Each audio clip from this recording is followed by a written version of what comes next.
अस्सलामुअलैकुम दोस्तों, मैं हूं मज़हर शेख और आप देख रहे हैं अशरफी न्यूज़। दोस्तों, आज हम बात करेंगे सियासत की एक ऐसी शख्सियत की कि जिनके नाम के डंके हिंदुस्तान भर में बजते हैं। जब वो रैली के लिए निकलते हैं तो रास्ते ब्लॉक हो जाते हैं। जब वो बयान देने के लिए उठते हैं तो लोग बेताबी से सुनने के लिए लाखों की तादाद में जमा हो जाते हैं। उनकी डिबेट सुनने के लिए कई चैनलों की टीआरपी बढ़ चुकी है। ऐसे ऑल इंडिया मजलिस-ए-इत्तेहाद मुस्लिमीन के सदर जनाब असदुद्दीन अवैसी साहब फ़िलहाल यूपी के चुनाव में लगे हुए हैं। वहाँ पर उन्होंने अपने 100 उम्मीदवारों को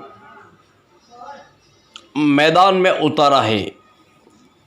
उनके मुखालिफ में योगी जी भी हैं और साथ ही साथ समाजवादी पार्टी के अखिलेश यादव भी हैं।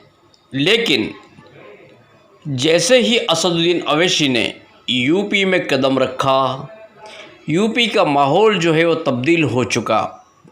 ऐसा ही मंज़र हमें कल गाज़ियाबाद से जाते हुए हापर में देखने को मिला। असदुद्दीन अवैसी की कार का काफ़िला जहां से गुज़रता था वो रास्ते और असदुद्दीन अवैसी जहां से चलकर निकले थे वहां पर देखने के लिए लोगों का हुजूम इस कदर जमा हुआ था कि कई लोग उनके चाहने वाले सोने और चांदी के ताज उनके लिए बनाकर वहां पर लाए थे। इससे पता चलता है कि असदुद्दीन अवैसी की लोकप्रियता कितनी है, लोग उन्हें कितना चाहते हैं, ये चाहत क्यों है, इसकी वजह क्या है।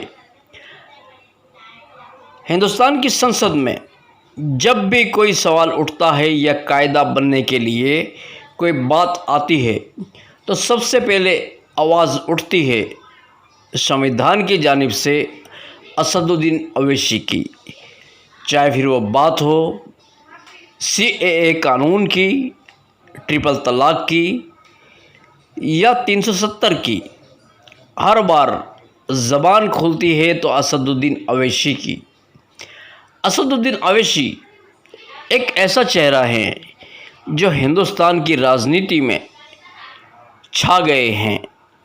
ऐसा लगता है कि असदुद्दीन अवैसी के बिना हिंदुस्तान की राजनीति जो है वह अधूरी है। और असदुद्दीन अवैसी अगर ना हो बोलने के लिए तो भारतीय जनता पार्टी को अपने बयानबाजी करने के लिए शायद इतने अल्फाज भी ना मिलें। अवैसी साहब के बोलने पर भारतीय जनता पार्टी उन्हें जवाब देती है और उन्हें निशाना भी बनाती है, जिसे लेकर टेलीविज़न पर डिबेट भी चलती है और टेलीविज़न की टीआरपी भी बढ़ती है। असदुद्दीन अवैसी जो हैदराबाद से सिर्फ 8 सीटें लेकर आए हैं, वो 8 सीटों के ज़रिए वहाँ पर अपने काम हुकूमत से करा रहे हैं। इसी तरीके से गुजरात में भी उनका बहुत ही अच्छा इस्तकबाल हुआ था। यूपी में भी जब उन्होंने कदम रखा तो यूपी के लोगों ने भी उन्हें सराहा। कुछ लोगों का कहना ये है कि लोग असदुद्दीन अवैसी को देखने के लिए तो निकलते हैं, लेकिन उनके वोट जो हैं वो समाजवादी पार्टी और भारतीय जनता पार्टी या बहुजन समाज पार्टी को जाने वाले हैं। लेकिन ऐसा नहीं है। लोगों की विचारधारा इलेक्शन के वक्त ही पता चलेगी। अभी तो सिर्फ वहाँ पर आने जाने का दौर शुरू हुआ है। जब बयानबाजी तकरीरें शुरू होगी उस वक्त क्या होगा। ज़बरदस्त गर्माहट आने वाली है यूपी के चुनाव में।